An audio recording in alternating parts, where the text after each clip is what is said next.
Hi guys, after our Silent Hill project gained more than 50,000 views, I decided to make a film breakdown to share some of the insights, some lighting techniques, camera, lenses, most of the stuff we used to make this movie happen. You asked me a lot of questions, I want to answer some of those, and I also wanted to share some of my own insights. And let's just start doing this! I'm looking for my wife. So at the beginning you can see we had an intro, very important intro. It was basically a teaser, 10-15 seconds, which is very important for YouTube algorithm. This was done only for YouTube. If I submit this film to festivals, I will remove this small intro. It was made just because people that are watching on YouTube, first 5-10 seconds are very important to keep their attention, so they are engaged, they keep watching the film.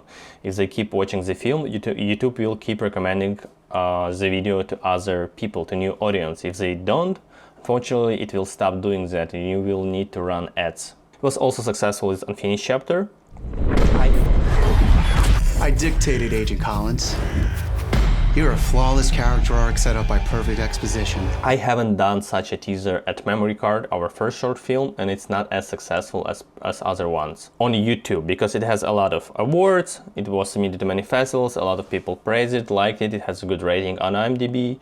And I think the problem on YouTube is just because I don't have a really good intro at the beginning, and it's very important for YouTube algorithm. If I could do, I would re-upload the movie again, but it's too late, and unfortunately you can't replace the original file on YouTube. This is part of their policy.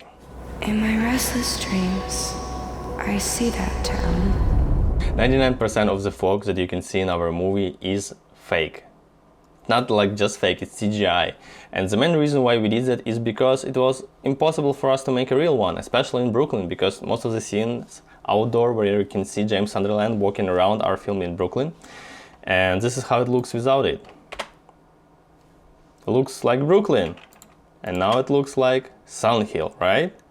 And here's the other one. Silent Hill, Brooklyn. Silent Hill, Brooklyn. I'm happy with this result. It looks very good, especially for indie film. And I would say it looks maybe even better than Silent Hill Revelations. I know a lot of people hated this film, but it has some good decisions, a lot of bad decisions. I don't know why. I don't know what's going on. I probably have some ideas because I have experience working with big companies. When we work with big companies, there are a lot of people higher than you making decisions, and most of the decisions you can see in the movie probably weren't made by the director or the producer or anyone from the film crew. Maybe they were done by them. I don't know. I can only guess.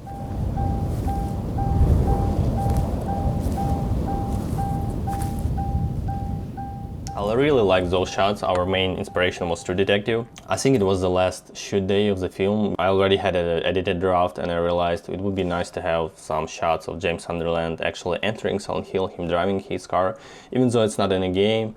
As well as our flashback scenes, they are also not in the game, but why not make the world bigger? Why not make it wider? Because I didn't want to repeat everything basically as it's going in a game. Not just because I don't like the game story is amazing, but the main problem is I can't just do it because I don't have access to similar locations, I don't have access to similar costumes, I just don't have such a budget and scale that I can do. And our goal was to work with what we have, to make a really good movie with what we have. And one of the things I wanted to improve the movie to make it look bigger and wider, add some driving scenes and some of the flashback scenes. As you can see, there is no fog here. Just because James Sunderland hasn't entered Silent Hill yet, so there is no fog. This is the first scene with fog. This one is real. I had to do it! Also, let me show you some of the shots, how they look as a raw footage. It might be interesting for you, especially if you're an editor yourself or doing color grading, videographer, cinematographer. Probably you would like to see some of the footage without color grading. So it looks like this with color, without color, with color, without color, no color, color. But it's not the most important part. I would say the most important part is lighting. Lighting is very important, the most important one. But color grading is on second point after lighting probably. You can't have a great color grading without good lighting. Silent Hill. So this is the house we filmed in, and our initial goal was to film everything during one day, don't have any additional shoot days. And the only reason why I wanted to do it this way is just limited budget. Our budget was all very limited. And with Unfinished Chapter, our previous successful project, Alan Wake fan film, we filmed everything almost during one day. We had a few additional hours on the day before. Project was successful, I was very happy about it. It took us 2 months to prepare, 2 months, maybe even less to edit. So it was very quick, good result. And I wanted to make something same with Sound Hill. Unfortunately, it didn't work out. With one day, I realized, hey, we actually need to shoot this. So after that, we saw that we actually need to shoot much more. I didn't mind to spend much more money to get a good result. You know, there are other fun films that spend 3, 4, 5 days, 6 days, and they can say, hey, we spent even much less. But the thing is, if you want to get a really nice result, nice color, nice lighting, good camera, good crew, you need to cover those expenses. Even many people are ready to work with you for free or for limited budget, you still have a lot of expenses, like you need to provide food, you need to pay for the location, some of the equipment rental. It every day cost us at least $2,000 or even more. So for example, this one, it was, I think, $5,000 a day at least, maybe even more. Location only was a good amount. I don't want to disclose the specific amount just in case. I'm not sure if I can do that. But it's a really good location. It's on Geekster. If you go and find this location it's located in Yonkers, New York. Feel free to rent it out for your projects. It's really amazing. And the guy, the owner, he was really amazing. He helped us a lot. We've definitely been here before. But when? So the movie starts with James Sunderland entering the house. You can see particles. Those are not real, of course. We just added them to look. Everything looks much cinematic with particles. Looks much better. I really like the lighting in this scene. Most of the lighting was outdoors from the windows. We used Aperture 1200 and Aperture 600. I bought 1200 specifically for this project. I'm still keeping it for upcoming projects. It's expensive one. I think it's the most expensive equipment piece we have besides cameras and some lenses. This is the most expensive lighting we used. But I will say there is no need to buy such an expensive lighting. The only reason why I bought this one, because guys told me, hey, if we have one big light, it will be much faster with changing setups for each scene. And it was the best way to convince me that we can do things faster, because faster means more affordable for an indie crew, because every hour cost us money, every additional day costs us a lot of money. So when they told me we can do things faster, of course, let's invest in the lighting. We can use it in other projects. If you see at his face, there is lighting coming from here, and you're curious, what kind of lighting is this? I'll tell you, it's this light. It's called Wheeltrox tube light. I don't remember how much it cost. I think around $200 for 2 of those, maybe even less. It is very, very affordable. We use it everywhere on each of our short films. We use it a lot on commercial projects. Battery is amazing. It's bright. It's pretty soft, as you can see. It's soft, and we use it a lot during the dialogue scenes. If you look here, you can see Aperture 1200D was outside. It was pointing this way, and this is a tube light. Maybe this is a soft box with a small rig, like this one.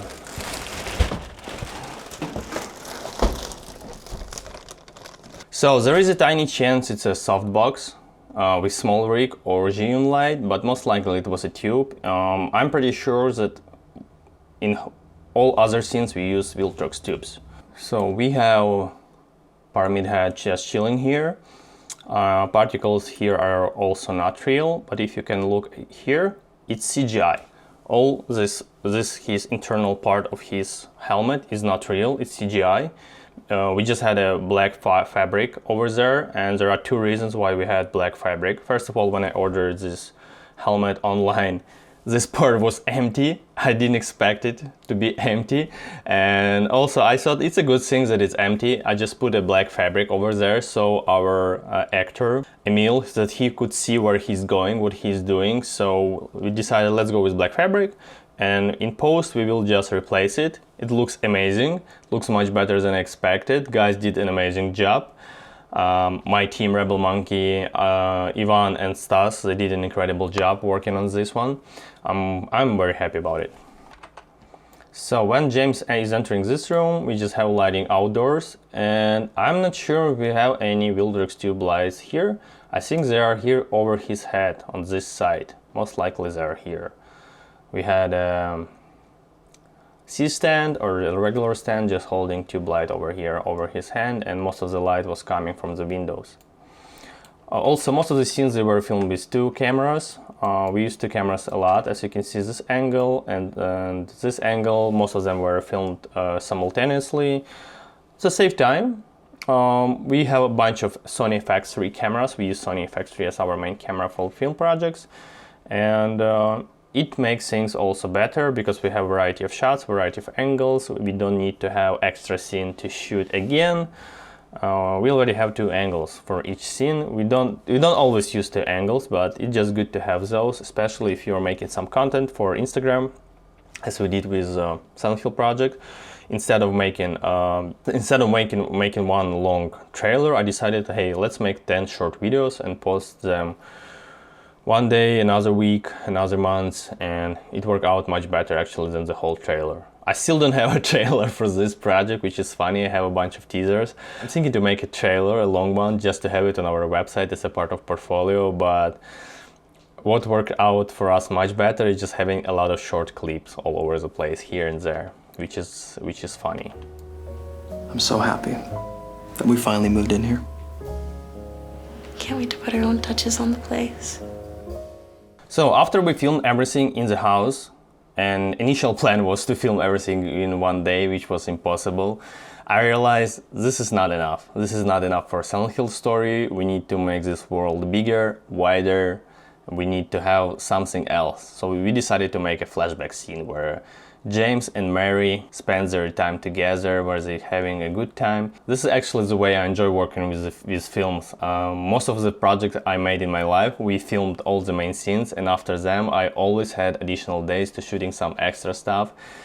And it's cool. I think it's a cool way to make a movie because it's really difficult to have a really good plan. It's cool to be open, to realize, hey, we actually have some missing things here, there, we can improve it here, let's go, and not reshoot previous scene, but shoot something new, just to make the world bigger, wider, more interesting. So back to this scene. Initially this scene was longer because without flashback it was just one long scene, and same thing with the Mary dialogue talking to James. It was just one long scene, and I'm very happy that we filmed those flashbacks, because when we switch to flashback, then we switch back to dialogue, then we switch back to flashback and back to dialogue. I think no one does that a lot. It makes movie much more dynamic, much more interesting to watch. A nightmare-giving flash materialized into my world, like the things buried deep inside of me had finally taken shape. This was a complicated shot because Tamron, our actor who was playing lion figure, didn't see anything. He was just walking upstairs without seeing anything, and also this is Lucas laying down as James Sunderland. If you play video game, I won't spoil it, but it's important part of the video game, why it is also James Sunderland body. Let me show you this shot without visual effects. I think I have it. Yeah, this is how it looks. Without visual effects, with visual effects, without, with. We just added those small things just to make shots look better, and it's also very much related to Silent Hill universe. This scene and this scene, it's not actually Freddy picking up the revolver, it's actually him putting down. I reversed the shot. As you can see, the shot is reversed. So he was initially putting it down, and I reversed it, picking it up, just to make audience understand he actually is going to take an action. This is lying figure standing in the room. If I remove all the CGI shots, all the CGI footage, it looks like this. Just him standing in the room.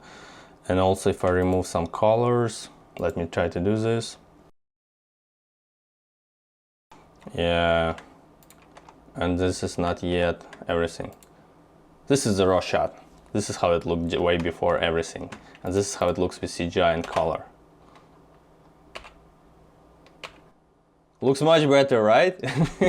This is what matters. Color grading matters a lot, but without good lighting, without a good cinematographer, your color grading won't matter that much. But everything matters, all small details, including color grading. If you ask me about color grading, it was a red giant suit. I used a Magic Bullet Lux, which I've been using for many years, but I'm planning to switch fully to DaVinci Resolve. I just was delaying this a lot because I'm not just an editor and director, I'm doing a lot of management in my team.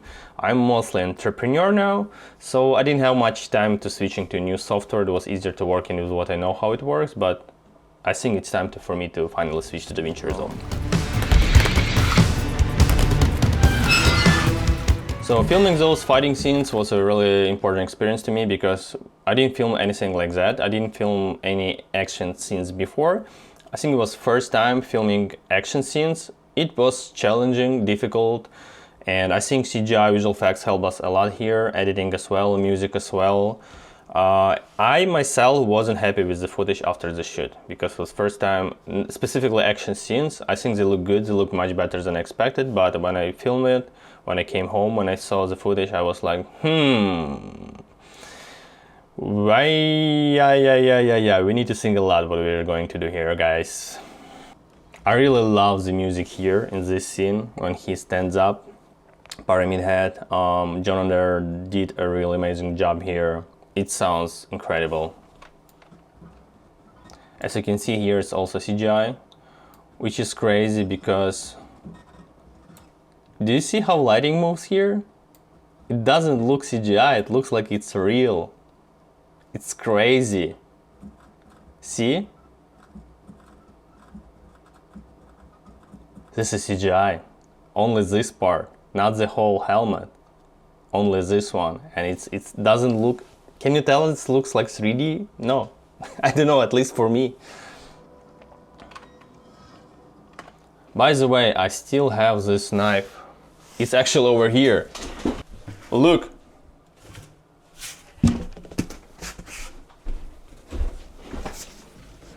I still have this knife, so if you want to buy it, I can sell it. The only problem, I can't ship it. You need to be local. If you're somewhere in Pennsylvania, New Jersey, New York, Maryland, not far from Bucks County, Pennsylvania, just reach out to me. Do you see this? It looks pretty good, right? It looks good. Let me show you how it looks without CGI and everything.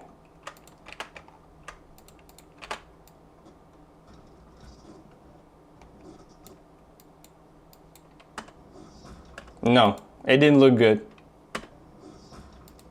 No, not at all. Much better, right? So this is one of the things why it took us 2-3 months to finish all the visual effects for this film. We had a lot of small tweaks here and there. I'll help you find your wife. Come on. Let's find Mary. So originally this dialogue is pretty long. It's basically 2 minutes long. I didn't like the pacing of it, as I thought it was too long. So I was happy that we were able to go and add some flashback here, and I like how it works with him yelling. It wasn't also in the script. I think it was my idea on the set. I just asked Lucas, hey, can you yell really loud? And he yelled really, really loud, and I was afraid the neighbors will call the police coming to us, but it didn't happen. No one cared. Okay, they're coming back. Here's Ant. He gets the letter. He is again in his car. It's a time loop. It's one of the main theories of the Silent Hill. What is going on? The James Sunderland is stuck in a loop. And also, that was the reason why we have Alan Wake. James Sunderland stuck in an endless cycle of misery and struggle. I'm so happy you liked it. So many people reached out in comments saying, hey, this is Alan Wake. Wow, no way. They were like happy. I was happy about it because I was scared that some of the Silent Hill hardcore fans would hate me because of that. Like, why do you combine universes? I thought Why not? Like, no one has done it before, and most likely we won't see it ever in official movies because there's a lot of things going on in big companies. It's difficult for them to make such a decision. So I thought, yeah, let's combine it. Let's try to make a like fan film universe. So it would be really fun. But I really love this scene. I love the lighting. I love the cinematography. I did this cinematography myself. I'm cinematographer myself. I just don't do it on films because I can't do everything. I'm doing too much. I'm doing editing, producing, and directing. All the organization, almost working on props. Even though a lot of people helped me, I was putting too much on myself, but I really enjoy filming, and I was filming this one as well. Myself, used a lot of slider movement here. I have an old slider, Edelkron slider. One moment, I'll show it to you. I have this Edelkron slider. It's electronic, but we don't use it. So this slider is electronic, but we don't use it as electronic. We use it manually, just much easier, much faster. It requires a lot of time.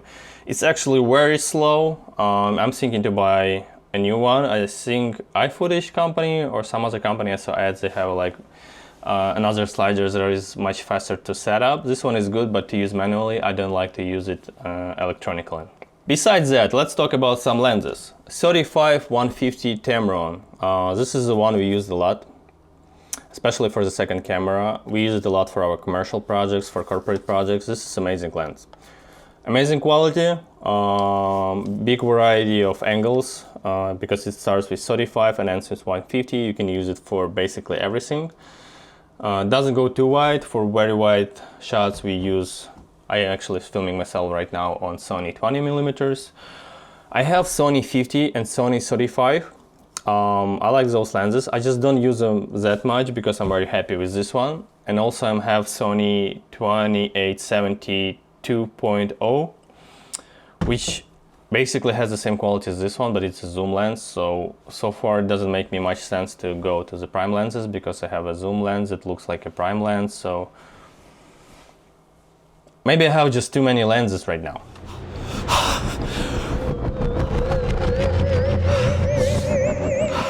Okay, and there is a second scene, the final scene in our movie. UFO! Why it's not color graded? Here we go.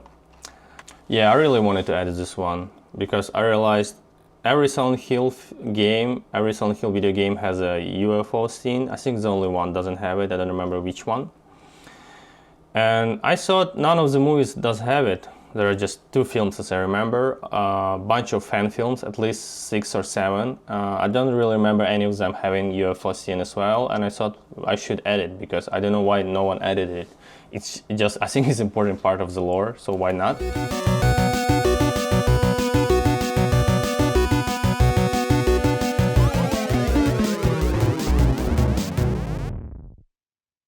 Okay, thank you for watching this video. Hope you really enjoyed it.